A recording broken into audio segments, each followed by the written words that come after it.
የዝምታ ኃይል። ሁልጊዜ መናገርና መከራከር ብቻ ጉልበት የሚሰጥ ይመስልሃል?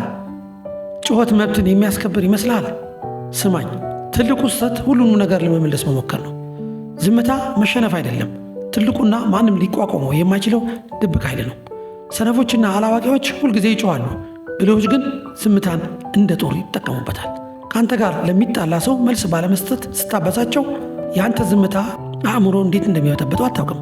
ዝም ስትል ጠላቶች ይጨነቃሉ፣ ምክንያቱም ቀጥሎ የምታደርገውን ማወቅ አይችሉም።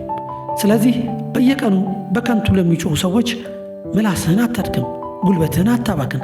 በቁጣ በተሞላ ክርክር ውስጥ ከማሸነፍ በዝምታ ሰውን ማሸነፍ እጅግ የላቀ ስልጣኔ ነው። ዝምታ ሰላምን ይጠብቃል፣ ጠላትህን ግን ያንበረክካል። መናገር ማንም የሚችለው ተራ ነገር ነው። ዝምታ ግን የጠንካራ ሰዎች ብቻ መገለጫ ነው። ዛሬውኑ ዝምታን ተለማመድ።